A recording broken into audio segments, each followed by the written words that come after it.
Қайырлы күн, құрметті оқырмандар. Бүгінгі тақырып шәкәрімнің келдім қайдан, қайтсем пайдам, өлгеннен соң не болам деген сұрақтарына жауап іздейтін боламыз. Жалпы бұл жерде айта кететіні, келдім қайдан және өлгеннен соң не болам деген екі сұрақтың жауабы анық, белгілі. Біз Құдайдан келдік, Құдайға қайтамыз. Бұл ақиқат, бұл шындық. Енді ең маңыздысы қайтсем пайдам деген сұрақ. Осы өмірдегі сұрақ. Біз өмірде не істеуіміз керек, қайтсем пайдам. Енді бұл сұрақ жайлы бұрынғы өткен данышпандар барлық басын қатырып кеткен ғой. Енді Абай шәкәрім ілімдері бойынша мақсұтым тіл тартып өнер шашпақ, наданның көзін қойып көңілін ашпақ. Үлгі алсын деймін ойлы жас жігіттер, думан сауық ойда жоқ әуел бастақ деп өзінің мақсұтын, миссиясын айтып кеткен. Надандардың көзін ашпақ үшін, өзімнің тілімді ұстартып өнерім, өлеңім арқылы, қара сөзім арқылы өнер шашу деп. Бұл Абайдың миссиясы. Шәкәрім бабамызда қайтадан қайырылып қауымға келмейсің, барыңды нәріңді тірлікте бергейсің деген. Енді бұл да осы қайтсем пайдамның ішіне кіреді. Өйткені өмір деген ол қысқа ғана дейді ғой, қамшының сабындай.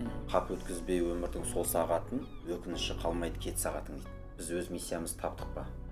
Қайтсем пайдам деген сұраққа жауап іздеп жүрміз ба? Әлде күнделікті тіршіліктің, әлеуметтік желінің астында, интернеттің ішінен шыға алмай жатырмыз ба?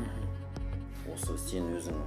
Енді мен өзімнің миссиямды, өмірлік мақсатымды айтатын болсам, Құдайдың берген зәррадай өнері бар.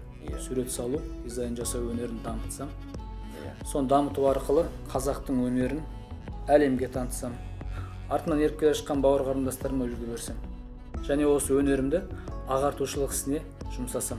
Шәкәрім атамыз айтады ғой, жоба тап, жол көрсет, келешек қамшын. Және тағы да бір сөзі бар, Шәкәрім атамыздың: құры білген не керек? Білгенді қылған сол керек. Сол сияқты мен дәл қазіргі таңда өзімнің бар білетінімді, бойымда барымды бауыр қарындастарыма берсем деймін. Мысалы осы жобаны бастап, осы жобаны мысалы екеуміз түсіріп отырмыз. Бұның өзі де мен өз өнерімді, білгенімді іс қылып жатырмыз. Бұның өзі біздің енді қайтсем пайдам деген сұраққа жауаптың бірі болып табылады. Енді бұл жерде бізді көріп отырған көрермендер, жалпы ол адамдарда ойланса екен, біз де ойлансақ екен. Әр адамның өзінің өмірдегі миссиясы, міндеті, әлемге айтары бар ғой. Қаншама мысалы қабілетті, дарынды адамдар болуы мүмкін, бірақ аша алмай кетуі мүмкін. Өзін-өзі танымай кетуі мүмкін. Келген күнмен бір күндік өмірмен ғана өмір сүрсе, ол адам өмірінің соңында өкініште болады. Мақсатсыз адамдар. Олардың өмірі бос өтеді. Енді мен өзімнің қайтсем пайдам деген сұраққа жауабым,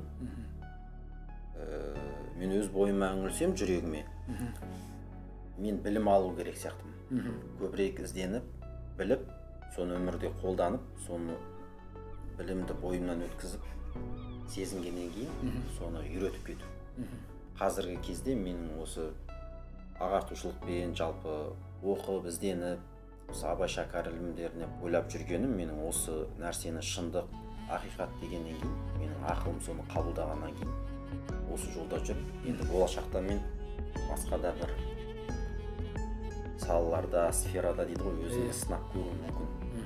Сондықтан дәл қазіргі уақытта менің осы ағартушылық екеумізде осы ойымыз түйіскендіктен осы жұмысты бастап отырмыз.